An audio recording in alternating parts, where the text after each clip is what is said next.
Snow drifted against the tall windows of Ashcroft House while London glittered beyond the frost-covered glass like a kingdom of scattered stars.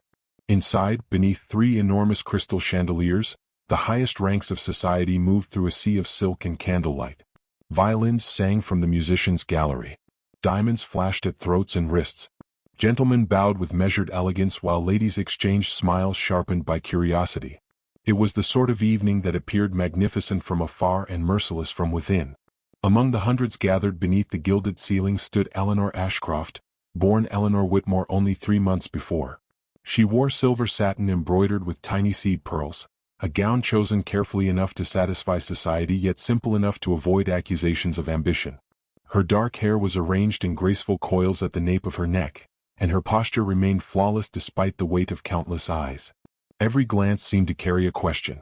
Why had the Duke married her? The whispers had followed her since the wedding. The Whitmores had once possessed fortune, influence, and land. Years of misfortune had reduced those advantages to little more than memories preserved in dusty portraits. The Ashcrofts, meanwhile, remained one of England's most powerful families. The marriage had puzzled everyone. Some called it charity. Others called it convenience. The cruelest called it a mistake. Eleanor heard none of those remarks directly anymore. Society preferred refinement. It stabbed with smiles rather than knives. Her Grace appears pale this evening. Perhaps marriage does not suit everyone equally. What a quiet creature she is. Each observation arrived wrapped in politeness. Each carried a wound. Still, Eleanor endured them with the dignity her late mother had taught her. She smiled when spoken to. She danced when required. She lowered her gaze when gossip drifted too near. Yet beneath her composure lived a loneliness so deep that even the warmth of the ballroom could not touch it. Across the room stood her husband, Sebastian Ashcroft, Duke of Ashcroft. Tall and broad-shouldered, he possessed the sort of presence that caused conversations to falter when he entered a room. Dark hair framed a face sculpted by confidence and privilege. Women admired him. Men respected him. Newspapers chronicled his every appearance. Tonight he wore black evening attire accented by a silver waistcoat that matched the winter storm beyond the windows. To any observer he seemed perfectly at ease. Only Eleanor noticed how carefully he avoided looking toward her. The realization stung more than she wished to admit. Their marriage had been courteous from the beginning. Sebastian had never insulted her, never humiliated her, never raised his voice. Yet kindness and affection were not the same thing. He treated her with impeccable respect and unsettling distance, as though she were a guest residing permanently in his home. When they danced, he spoke politely. When they dined, he listened attentively. When they parted each evening, he wished her pleasant dreams.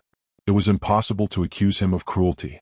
Equally impossible to mistake him for a man in love. The orchestra shifted into a waltz. Couples flowed onto the polished floor. A gentleman approached and requested Eleanor's hand. She accepted. For several minutes she allowed the music to carry her through elegant turns and measured steps. The movement offered temporary relief from observation. Yet when the dance ended, she found herself searching instinctively for Sebastian. He stood among several noblemen near the far side of the ballroom. One of them laughed loudly. Another gestured toward the crowd. Sebastian answered with a faint smile. Something about the exchange unsettled her. Perhaps it was the strange sensation that she existed at the edge of her own marriage, watching from a distance.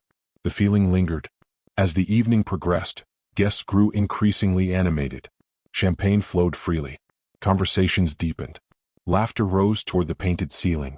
Eventually Eleanor slipped away from the crowd. The quiet appealed to her. She crossed a corridor lined with ancestral portraits and entered a less crowded wing of the mansion. The sounds of the ballroom softened behind thick walls.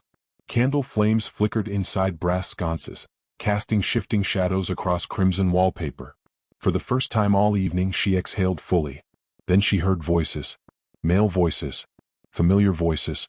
They drifted through the partially open door of a private smoking room farther down the corridor. One voice belonged unmistakably to Sebastian. Eleanor slowed without intending to. She should have continued walking. Instead she paused. The conversation inside was light-hearted. Glasses clinked. Someone laughed. Then another gentleman spoke. "Tell us honestly, Ashcroft. Of all the unexpected decisions you have made, surely marrying Miss Whitmore remains the greatest surprise."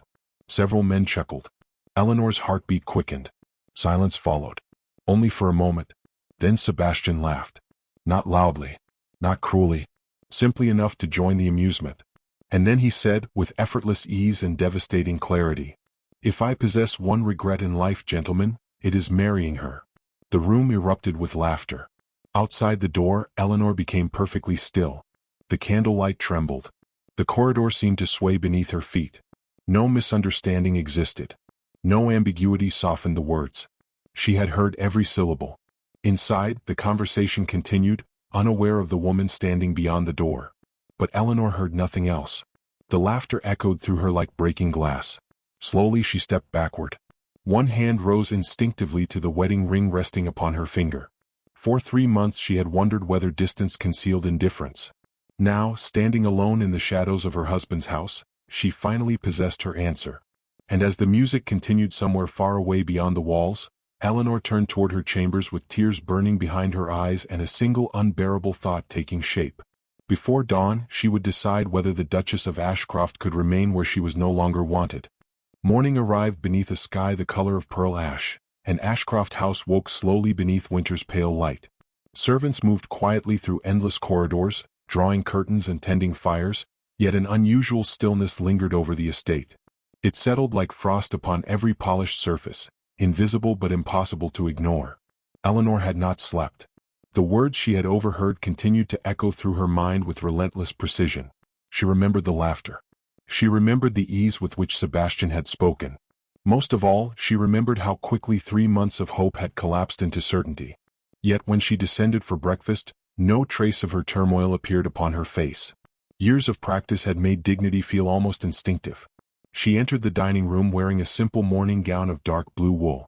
Sunlight filtered through tall windows and illuminated silver tea services arranged with military precision. Sebastian already sat at the far end of the table.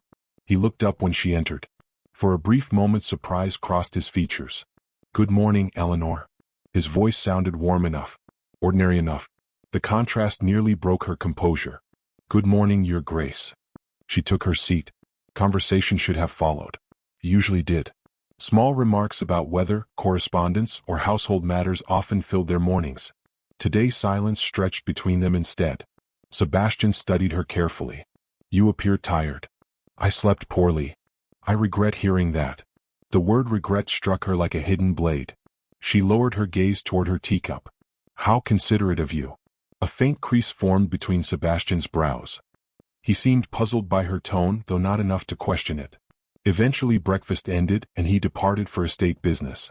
Only after the doors closed behind him did Eleanor release the breath she had been holding. Across the following days, she withdrew quietly from the world around her. She attended required functions but spoke little. She answered questions politely while revealing nothing. At dinner she sat beside Sebastian with perfect grace, yet an invisible distance had emerged between them. It was not anger. Anger would have required confrontation. This was something colder. Acceptance. The change did not escape Sebastian's notice. He found himself watching her more often than before. At first he assumed she was unwell. Then he wondered whether some member of society had offended her. Yet every inquiry met the same gentle response. "I am perfectly well." The words sounded correct. The woman speaking them did not. One snowy afternoon Sebastian entered the library seeking a document and found Eleanor seated beside a window overlooking the gardens. A book rested open upon her lap, though her attention seemed fixed upon the falling snow beyond the glass. The scene held a strange melancholy. She looked less like a duchess than a solitary figure trapped inside an expensive painting. Without entirely understanding why, Sebastian felt unsettled. That evening he summoned London's finest florist. The next morning an extravagant arrangement of white winter roses arrived at Eleanor's chambers. The flowers were magnificent. Hundreds of ivory blooms filled crystal vases, their fragrance delicate and elegant. Attached was a brief note. "I thought these might brighten the season. Sebastian." For several minutes Eleanor stared at the message. Before overhearing him, she might have treasured such a gesture. Now it felt unbearable. The roses represented kindness without intimacy, attention without love. She instructed a maid to place every bloom in the chapel for public enjoyment. Not a single flower remained in her rooms. When Sebastian learned what she had done, genuine surprise flickered across his face. The rejection disturbed him more than expected. Days later another. Discovery deepened his confusion. While reviewing household correspondence, he noticed several charitable accounts maintained under Eleanor's authority. Curious, he examined them more closely. The records revealed donations to orphanages, schools, and shelters throughout London. The sums were substantial. More surprising still were the letters accompanying them. Children thanked her for winter coats. Widows expressed gratitude for food and medicine. Teachers praised her generosity. None of these efforts had ever been mentioned publicly. Eleanor had sought no recognition. She had simply helped where she could. Sebastian found himself reading every letter. By the time he finished, the image he carried of his wife had begun to change. For the first time, he wondered how much of her life remained hidden from him. A week later, another opportunity arrived unexpectedly. While visiting a neglected storage room, Sebastian discovered an old music box among several possessions Eleanor had brought from her childhood home. The tiny mechanism no longer functioned. Dust coated its carved wooden surface. The housekeeper explained that Eleanor occasionally opened the box despite its silence. Her grace treasures it greatly. Sebastian carried the keepsake to the finest craftsman he knew. When it returned, restored to perfection, he placed it personally in Eleanor's sitting room. That evening she found it waiting. Carefully she turned the key. A delicate melody drifted through the room. For an instant genuine emotion softened her expression. Memory stirred behind her eyes. Then she noticed the accompanying card bearing Sebastian's name. The warmth vanished. The melody continued playing long after she left the room. Meanwhile, society's appetite for gossip remained unsatisfied. Rumors multiplied. People noticed Eleanor's withdrawal. Guests observed her absence from gatherings she once attended faithfully. Speculation spread through drawing rooms and ballrooms with astonishing speed. Eventually the whispers reached a fashionable luncheon hosted by Lady Beatrice Harrow, a woman celebrated equally for her beauty and cruelty. Eleanor attended out of obligation. The room glittered with jewels and polished smiles. Conversation drifted harmlessly until Lady Beatrice lifted her teacup and spoke with calculated innocence. I heard the Duke once expressed regret regarding his marriage. Surely such stories cannot be true. The table fell silent. Every eye turned toward Eleanor. Humiliation surged through her like ice water. Then another voice cut through the tension. Cold, controlled, dangerous. No one shall speak of my wife in such a manner while I stand present. Sebastian had arrived unnoticed behind them. The room froze. Lady Beatrice paled. Yet Eleanor felt no comfort. Because while every guest stared at the Duke defending his Duchess, she alone knew the terrible irony. And later that night, as rain struck her window, a sealed letter arrived bearing the crest of a distant relative and news that would change everything. Inside awaited the means to leave forever.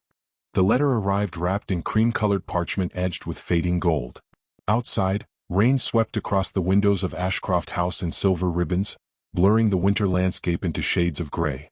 Eleanor sat alone beside the fire, the sealed document resting motionless in her hands while the flames cast trembling light across her face. The contents were astonishingly simple. A distant relative she had scarcely known had passed away months earlier. With no direct heirs remaining, a modest coastal estate and its surrounding lands had been left to her. The property stood several hours from London near a rugged shoreline where cliffs met the sea. For the first time in years, something belonged entirely to her. No title connected to it. No marriage contract governed it. No duke controlled it. The realization settled quietly within her heart. Freedom had arrived disguised as inheritance. Over the following days, Eleanor made arrangements to inspect the estate personally. She informed Sebastian during breakfast with the same calm composure she had worn for weeks. I shall be traveling to Northumberland. The announcement caused him to lower his newspaper. For what purpose? A family matter. He studied her. May I inquire further? You may. Her answer lingered. Nothing more followed. A faint shadow crossed his expression. Eventually she explained the inheritance. When she finished, Sebastian remained silent longer than expected. You intend to travel alone? Yes. The roads are difficult during winter. I shall manage. Something in her tone unsettled him. The conversation ended courteously, yet discomfort remained. For reasons he could not fully explain, the thought of Eleanor leaving filled him with unease. 3 days later her carriage departed beneath a sky crowded with low clouds. Snow covered fields and hedgerows like white velvet. Eleanor watched London disappear behind her while an unfamiliar sensation grew stronger with every passing mile. Hope, not joy, not certainty, simply hope. The estate awaited her near a windswept stretch of coastline where gulls circled above jagged cliffs. The manor itself stood weathered but proud, overlooking the restless sea. Though neglected, it possessed a quiet beauty. Stone walls climbed with dormant ivy. Ancient windows reflected the shifting ocean. Fireplaces stood cold but intact. For the first time in many months, Eleanor smiled without effort. The house felt honest. Nothing within it pretended to be something else. 2 days after her arrival, another carriage appeared unexpectedly. Sebastian stepped onto the gravel drive. Eleanor stared at him in disbelief. He removed his gloves against the bitter wind. I thought an inspection might benefit from additional assistance. She knew immediately the explanation was false. Dukes did not abandon London responsibilities to supervise inherited cottages. Yet she lacked the energy to argue. Very well. Their uneasy truce began there. The following week unfolded differently from anything either had anticipated. Without grand ballrooms or aristocratic obligations surrounding them, conversation became unavoidable. They walked through neglected gardens tangled with winter vines. They examined cracked ceilings and forgotten rooms. They reviewed tenant records beside fireplaces that hissed and crackled throughout long evenings. Gradually, silence lost some of its sharpness. Sebastian observed details he had somehow missed before. He noticed how gently Eleanor spoke to servants. How carefully she listened when others spoke. How naturally children gravitated toward her whenever villagers visited the property. Every observation unsettled assumptions he had carried since their marriage. Likewise, Eleanor discovered unfamiliar aspects of him. Away from society he seemed less polished and more human. He laughed more easily. Worked without complaint. Listened with genuine attention. At times she caught glimpses of the man he might have been had pride not stood between them. Those glimpses proved dangerous. One afternoon a storm rolled in from the sea. Rain battered the manor. Wind rattled every window. Unable to continue their inspections, they remained indoors while darkness settled early across the coast. The library became their refuge. Firelight painted the room in amber and gold. Outside, thunder echoed across the cliffs. Inside, an entirely different storm finally broke. Eleanor closed the book resting upon her lap. You need not continue pretending. Sebastian looked up from the desk. Pretending? That everything is normal. The words hung heavily between them. For several moments neither spoke. Then Eleanor rose slowly. Her voice remained calm. Almost too calm. I heard what you said that night. Confusion appeared first. Then understanding. Then horror. Color drained from Sebastian's face. The ball. She nodded. The smoking room. The silence that followed seemed endless. Every unanswered question of the past weeks suddenly possessed an explanation. Eleanor continued before courage could fail her. You laughed. The statement was simple. Yet it carried enough pain to silence the storm itself. I did, he admitted. And afterward you said your greatest regret was marrying me. His eyes closed briefly. The memory clearly returned. When he spoke again his voice sounded lower. Eleanor? No. She shook her head. For weeks I have listened while everyone speculated about my marriage. I endured the gossip. I endured the pity. Yet none of it compared to hearing those words from my own husband. The confession left her trembling.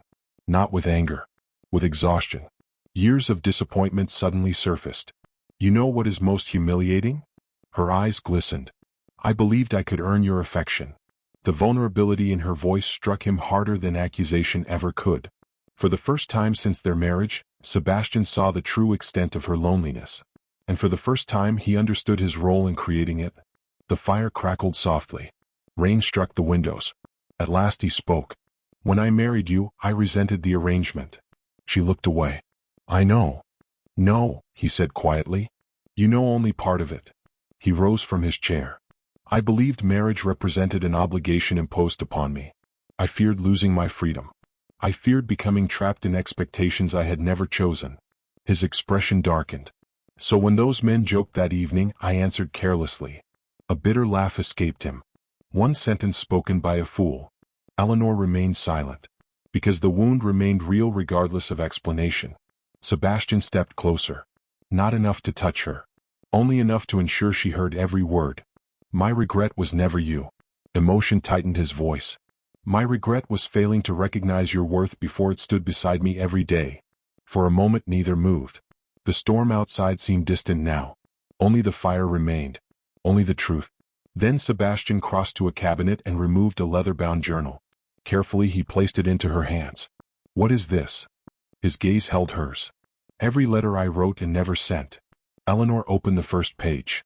And as her eyes found the opening lines, she realized with sudden astonishment that every entry was about her.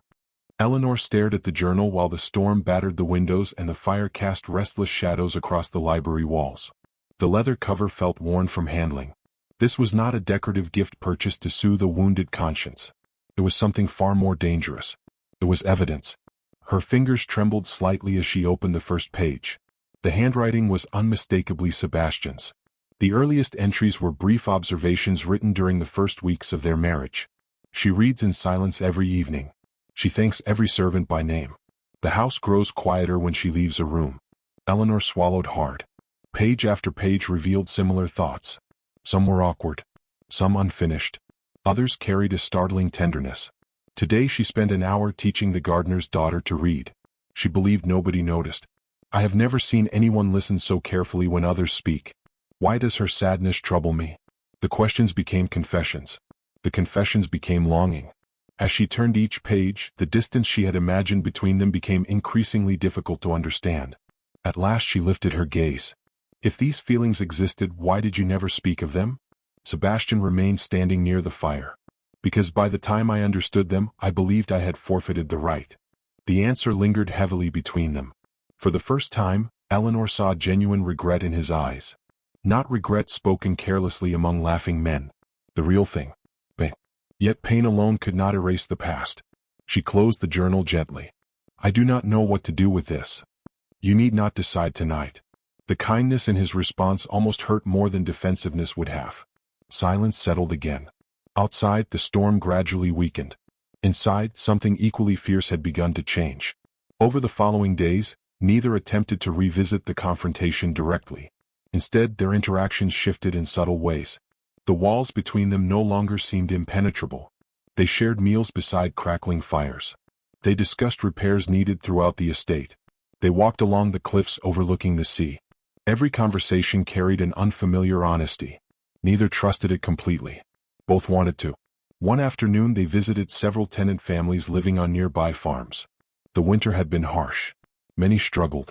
Eleanor moved among them naturally, offering practical solutions and encouragement. Sebastian watched from a distance. He noticed how easily people confided in her. How quickly children smiled when she entered a room. How often gratitude followed her presence. By the journey home, admiration had settled firmly within him.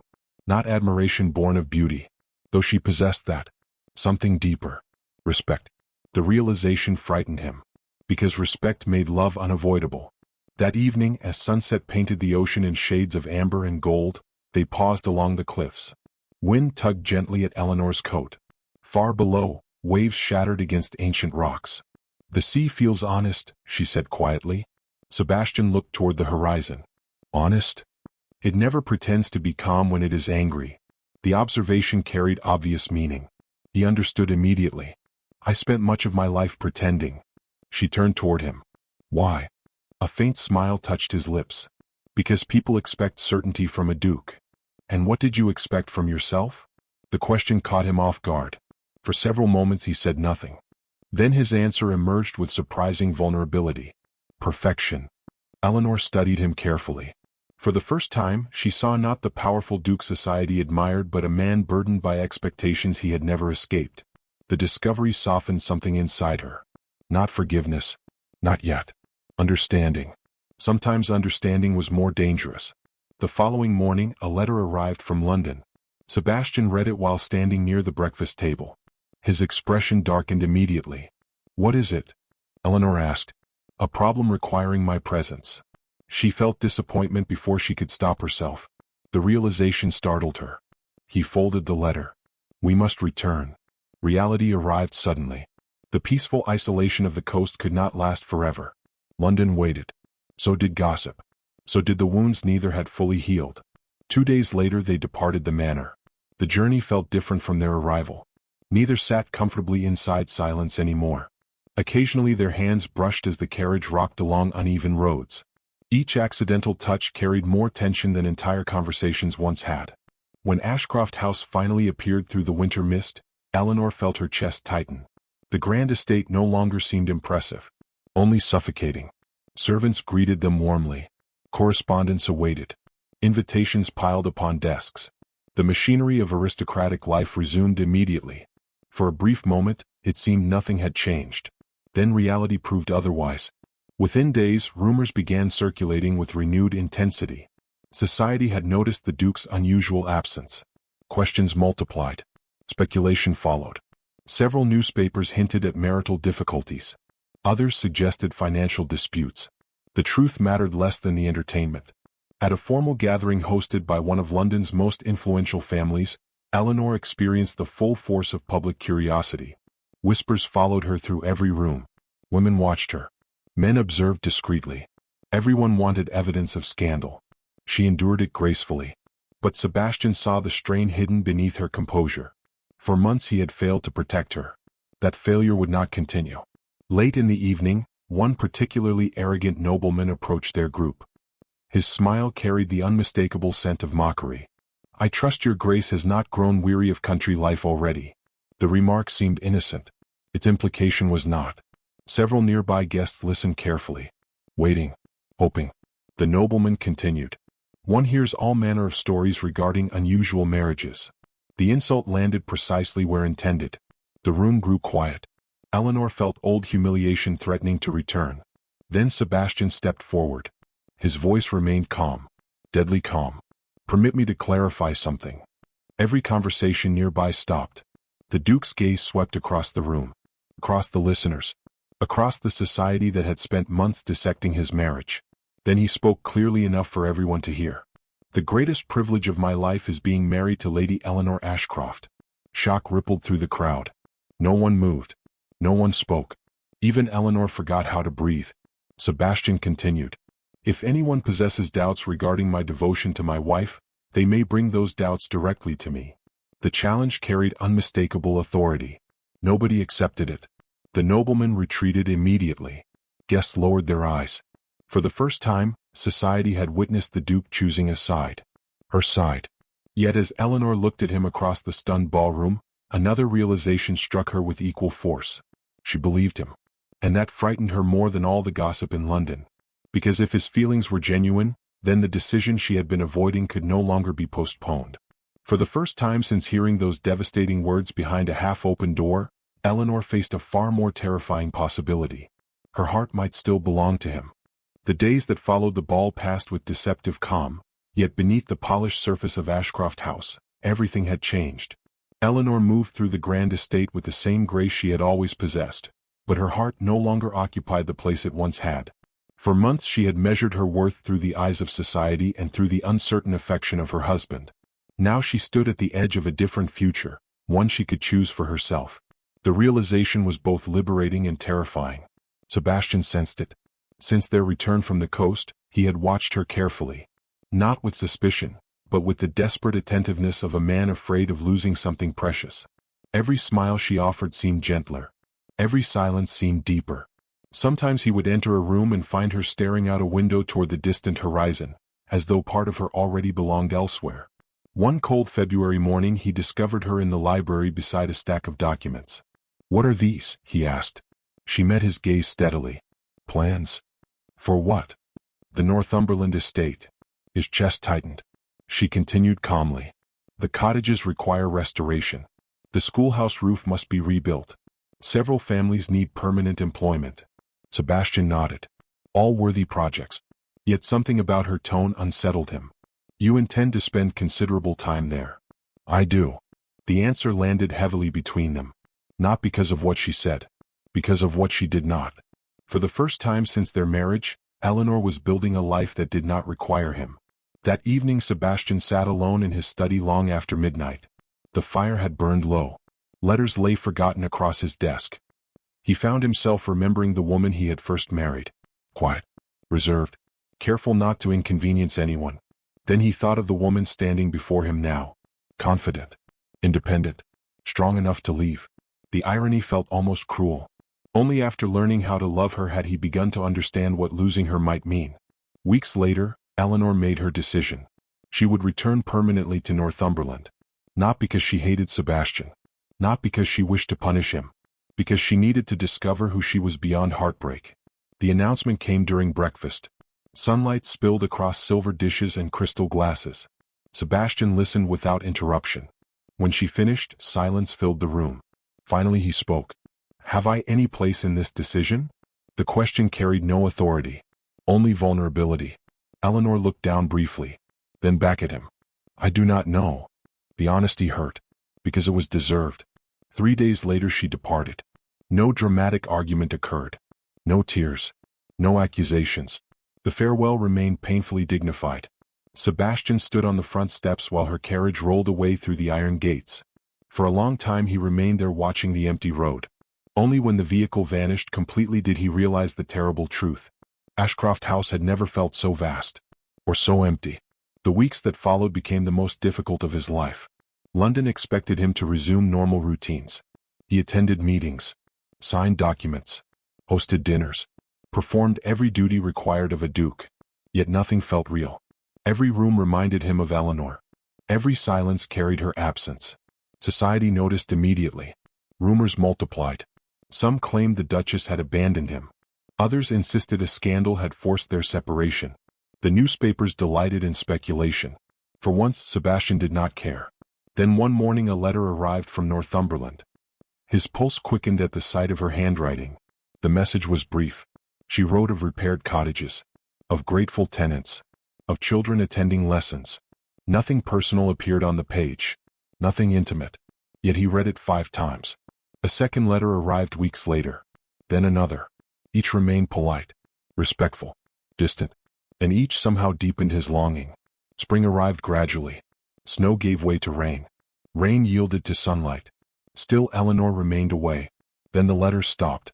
At first Sebastian assumed she had become busy. A week passed. Then 2. Then a month. Anxiety slowly transformed into fear. He wrote repeatedly. No response came. Finally he could endure uncertainty no longer. Ignoring every obligation, he traveled north himself. The journey felt endless. When he reached the estate he discovered something astonishing. Eleanor was gone. The house stood occupied. The tenants spoke warmly of her. Yet nobody knew her current location. According to the housekeeper, she had departed several weeks earlier. Alone. Without explanation. A cold dread settled over him. For the first time he understood genuine panic. Days turned into a relentless search. He traveled across villages and coastal towns. Questioned innkeepers. Spoke with merchants. Followed every rumor. Each lead ended in disappointment. At night he slept little. During the day he searched again. The proud Duke society admired disappeared entirely. Only a desperate husband remained. Finally, in a small fishing village overlooking the sea, an elderly woman recognized Eleanor's description. "Yes," she said. "She lives here." Relief nearly brought him to his knees. The woman pointed toward a modest stone building near the shoreline. Sebastian hurried through the village. His heartbeat thundered, louder than the crashing waves. Then he saw her. She stood beside a group of children near the harbor. Sunlight illuminated her hair. Laughter brightened her face. For a moment he simply stared. She looked happier than he had ever seen her. Not because she was a duchess. Not because society approved. Because she was free. Eleanor noticed him seconds later. The smile vanished. Shock replaced it. Around them villagers paused to watch. The sight of a duke arriving unannounced was impossible to ignore. Sebastian approached slowly. Wind swept across the harbor. Seagulls circled overhead. Neither spoke immediately. At last Eleanor broke the silence. "How did you find me?" "I searched." The answer sounded simple. The journey behind it was not. Something flickered in her eyes. Emotion. Confusion. Perhaps both. "You should not have troubled yourself." A faint smile touched his lips. "I crossed half of England." The villagers exchanged curious glances. Nobody moved. Everyone sensed something important unfolding.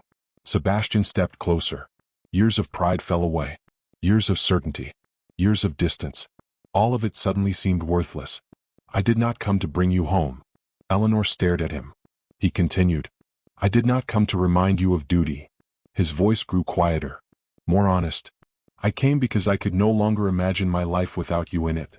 The harbor became perfectly still. Even the sea seemed to pause. Emotion flashed across Eleanor's face. Yet she remained silent. Sebastian drew a folded document from his coat. "I have something for you." She accepted it cautiously. Opening the papers, she frowned. Then her eyes widened. The Northumberland estate. Every acre. Every building. Transferred entirely into her name. Permanent. Irrevocable. Security. Freedom. Independence. Tears filled her eyes. Why? His answer came without hesitation. Because love that requires dependence is not love. The words settled over the harbor like sunlight after a storm. For a long moment neither moved. Then Eleanor looked at the man standing before her. Not the Duke. Not the aristocrat. Simply Sebastian. The man who had once wounded her deeply. The man who had crossed England searching for her. The man who had finally learned humility. Slowly she stepped forward. "You once said your greatest regret was marrying me." Pain crossed his face. "Eleanor." She lifted a hand gently. "And for a long time I believed those words defined our story." Tears shimmered in her eyes. But they do not. The crowd watched in silence. The ocean roared softly beyond the harbor. Then, with all the courage heartbreak had taught her, Eleanor smiled. The woman who heard those words vanished long ago. Sebastian's breath caught. "And the woman standing here now?" he whispered. Eleanor reached for his hand. "The woman standing here chooses you." For the first time since that terrible night behind the smoking room door, peace replaced regret. And as the sea glittered beneath the afternoon sun, the Duke finally understood that love had never been about earning forgiveness. It had been about becoming worthy of it.